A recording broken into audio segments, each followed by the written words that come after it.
तो आदाब, नमस्कार, गुड इवनिंग, सत श्री अकाल। एक बार फिर आप तमाम लोगों का स्वागत है क्राइम तक की कहानी के इस एपिसोड में। उम्मीद है पूरी फैमिली अच्छी होगी, अपना और अपनों का ख्याल रख रही होगी। सोशल मीडिया अच्छी चीज़ है या बुरी, इस पर बहस करने वाले बहुत सारे लोग हैं, बहस हो भी रही है। अब इसमें अच्छाई भी है, बुराई भी है, क्योंकि एक तरफा आप फैसला सुना नहीं सकते। लेकिन आज मैं फैसला सुनाने के लिए नहीं बैठा हूँ, फैसला छोड़ने के लिए बैठा हूँ आप लोगों पर। और आज की कहानी की शुरुआत चंद तस्वीरों से। ये तस्वीरें जो आप अपने इस वक्त स्क्रीन पर देख रहे हैं, इसे देखकर बड़ा अटपटा लगेगा आपको, लेकिन ये कोई फैशन शो की तस्वीर नहीं है। कुछ लोग कार्डबोर्ड पहने हुए हैं, कुछ कार्डबोर्ड से अपने जिस्म को ढके हुए हैं। एक शख्स ने तो जाली का पूरा पिंजड़ा ही अपने ऊपर डाल रखा है। कुछ बस में भी हैं इसी तरीके से, कार्डबोर्ड और गत्ते के साथ। उसको उन्होंने अपना लिबास बना रखा है एक तरह से, या अपने बॉडी के जिस्म के हिस्से को थोड़ा सा ढक रखा है ताकि कोई और उसको टच ना कर सके या किसी और से टच ना हो जाए। कौन लोग हैं ये और ऐसा क्यों कर रहे हैं?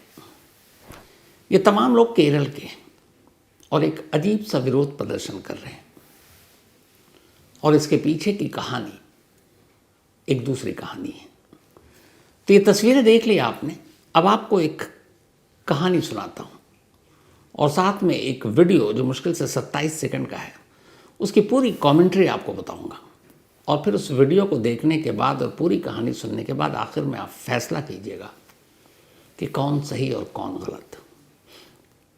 बात 16 जनवरी की है। केरल के कोझिकोड में दीपक नाम का एक शख्स रहा करता था। उम्र 42 साल, घर में माँ बाप का इकलौता बेटा, शादी हो चुकी पत्नी और एक बच्चा। दीपक एक टेक्सटाइल होलसेल कंपनी में सेल्स एग्जीक्यूटिव था। 16 जनवरी की बात है। 16 जनवरी को वो अपने ऑफिस के काम से कहीं बाहर गया और फिर वापस अब कोझिकोड लौट रहा था एक बस में। बस काफ़ी खचाखच भरी हुई थी, भीड़ थी। जितने लोग सीट पे बैठे थे लगभग उतने ही लोग बस में खड़े हुए भी सफ़र कर रहे थे। और उन्हीं खड़े लोगों में एक दीपक था। उसे कोझिकोड जाना था। बस चल रही है। अब चूंकि बस चल रही है तो चलती बस में गड्ढे भी हैं, सड़क उबड़ खाबड़ भी है। तो अमूमन जो लोग बस में खड़े होते हैं, आप देखते होंगे कि बस के हिलने के साथ उनका जिस्म भी हिलता डुलता रहता है, जो खड़े मुसाफिर होते हैं। तो यहाँ से इस कहानी की शुरुआत होती है। 16 जनवरी जो दीपक है वो इस बस में सवार हो चुका है। उसके हाथ में शायद एक छोटा सा बैग है। अब यहाँ से हमारा वीडियो शुरू होता है। अब इस वीडियो को आप देखिए और सिर्फ मेरी आवाज़ सुनिए। पूरे स्क्रीन पर इस वक्त आपकी अब ये वीडियो है। अब इस वीडियो में आप देखेंगे तो सबसे आगे एक शख्स खड़ा है, घनी मूछें हैं, इसके अलावा चश्मा लगाए है और सफ़ेद प्रिंटेड शर्ट पहने हुआ है।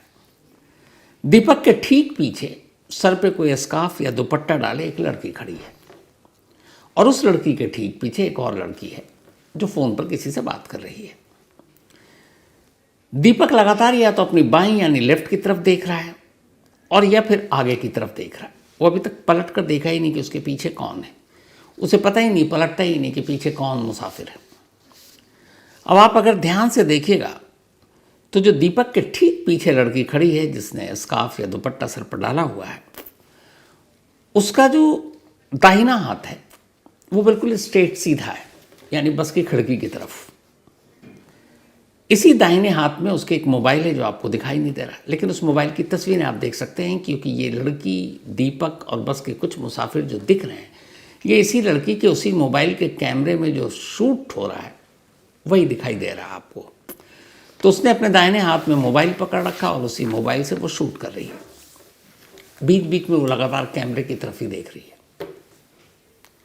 असल में ये लड़की इस वक्त बस के अंदर एक रील बना रही है और यहाँ पर वो उसी की रिकॉर्डिंग चल रही है।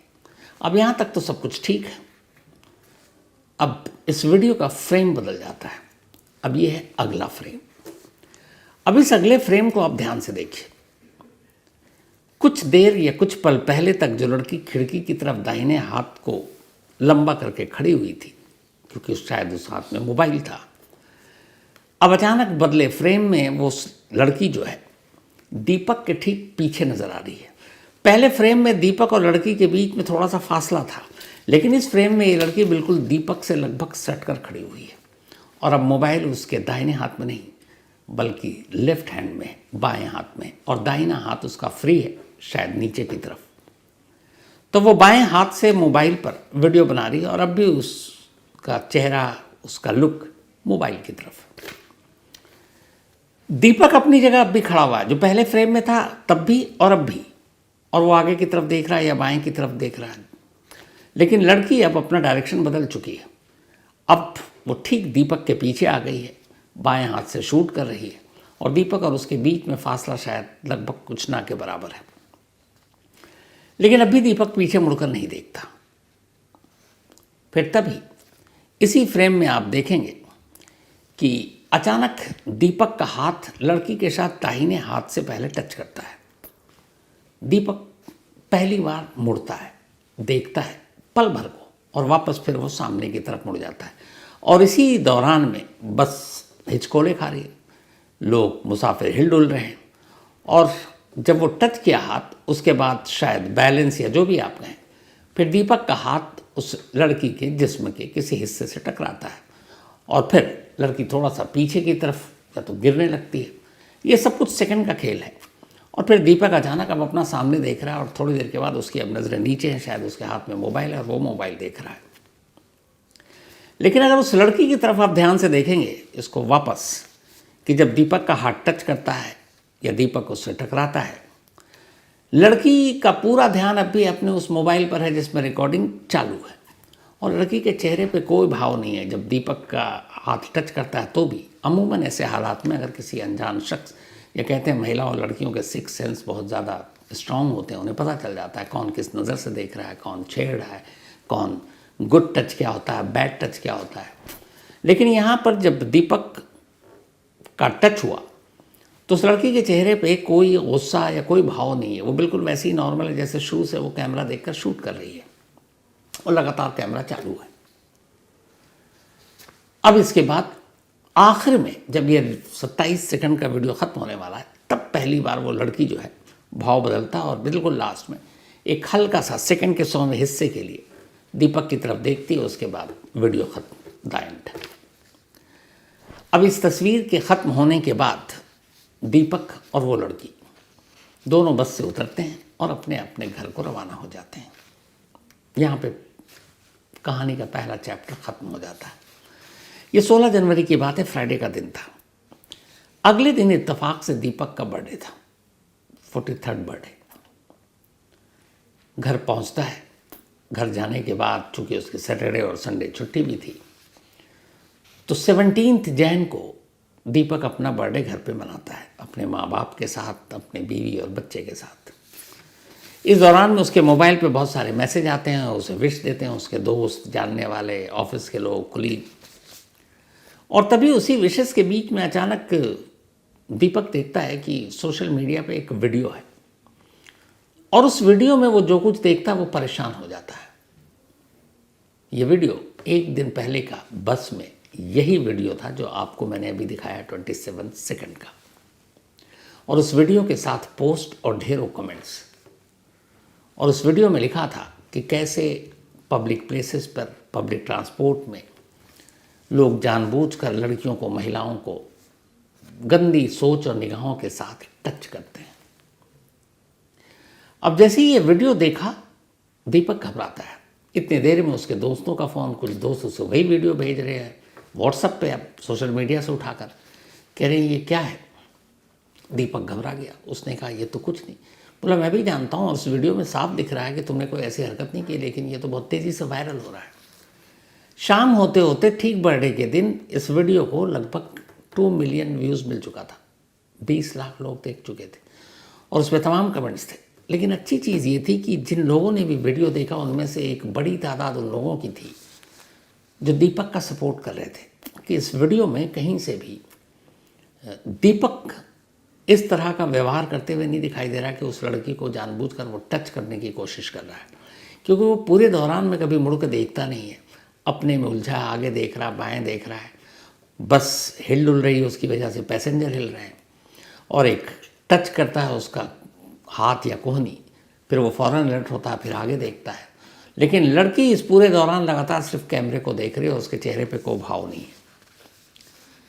दीपक के दोस्त कहते हैं तू घबरा मत। वो कहता है इससे तो मेरी बहुत बेइज्जती हो रही है। कहता है कुछ नहीं है, तूने कुछ नहीं किया, तो इसलिए तू बेफिक्र रहे। दीपक सुनता रहता है। जन्मदिन का दिन है, शाम से रात होती है, सैटरडे 17 जनवरी। रात होने के बाद सब अपने अपने रूम में चले जाते हैं खाना खाकर।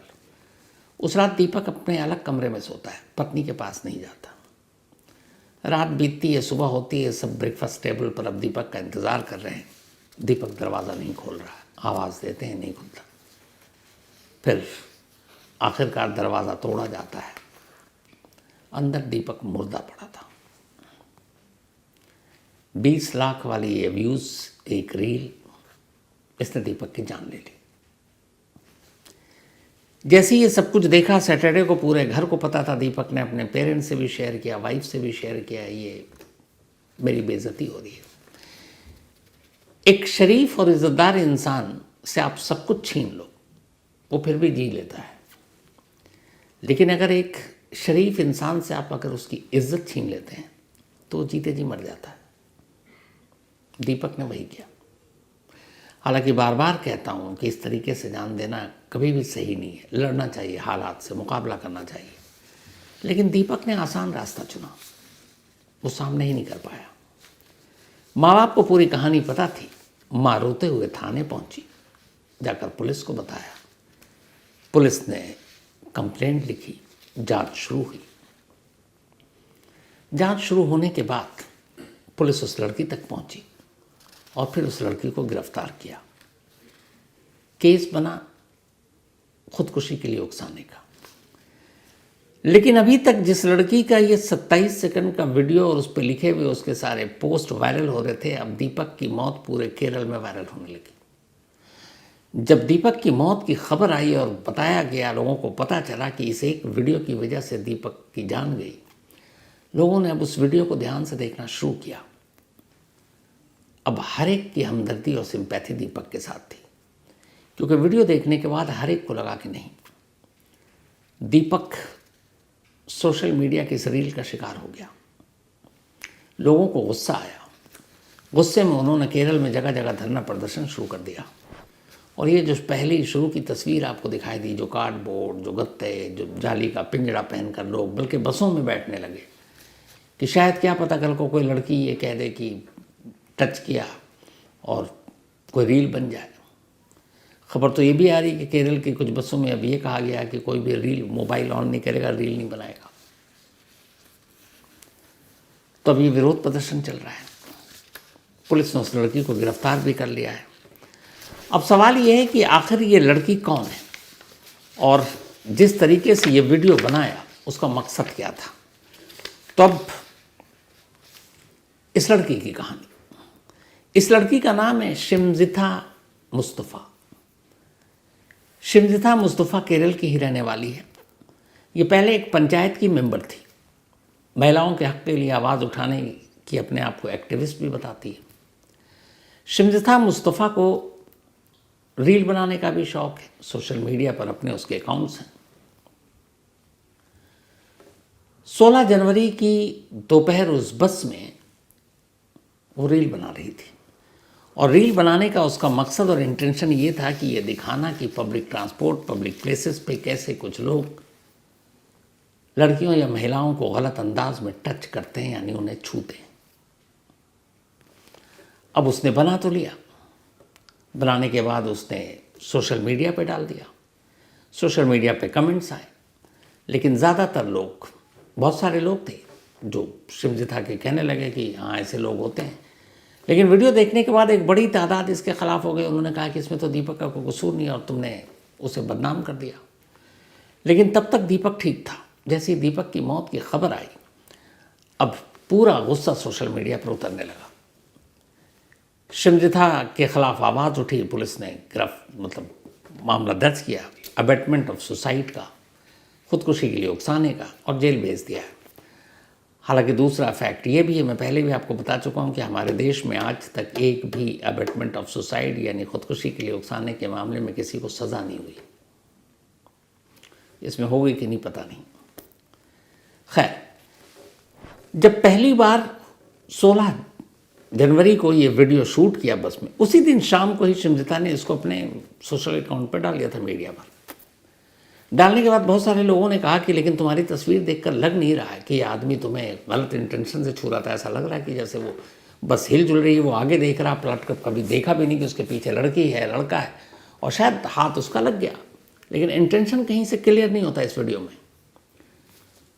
दोबारा डाला शिमजिता ने कि नहीं मैं सही हूँ, अपने आप को सही साबित करने के लिए उसने फिर से एक पोस्ट डाला और उसने कहा कि नहीं, ऐसे लोगों का सच सामने लाना चाहिए।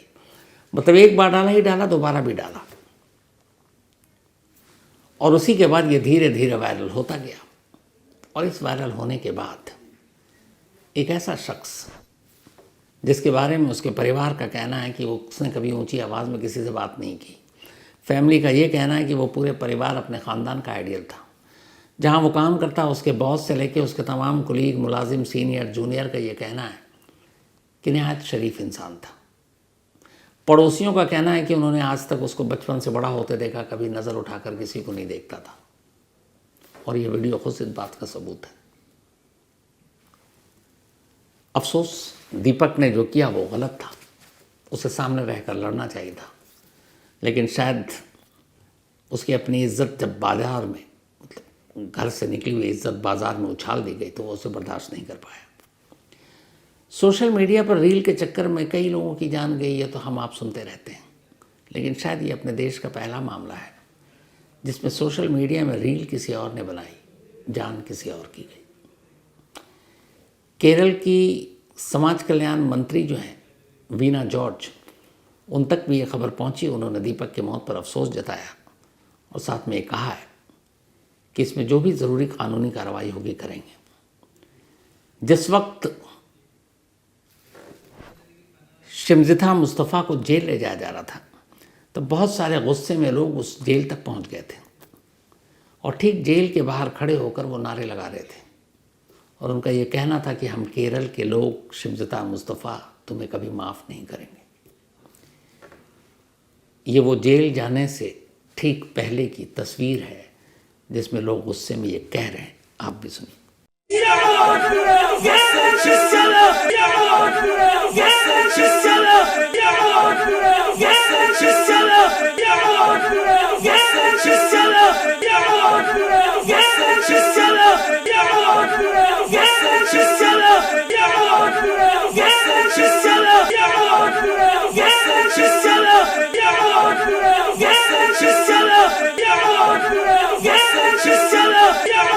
तो ये थी दीपक की अफसोसनाक कहानी। 42 साल की उम्र, 43वें साल में कदम रखा, और ठीक जन्मदिन के दिन उसे रुसवाई, बेइज्जती, ख़ानदान की इज्जत के नाम पर जो कुछ सोशल मीडिया ने परोस कर दिया वो सह नहीं पाया। तो इसीलिए जो शुरू में कहा था सोशल मीडिया अच्छी चीज़ है, बुरी चीज़ है, इस पर बहस होनी चाहिए, होती रहती है, दोनों पहलू हैं इसके। लेकिन दीपक की मौत के बारे में और इस सोशल मीडिया के रील के बारे में जो मैंने कहा, बाकी भी सोशल मीडिया पर आप उसे एक बार देखिए, पढ़िए, समझिए, फिर अपनी राय दीजिए। उस राय को मैं कल ज़रूर शामिल करूँगा।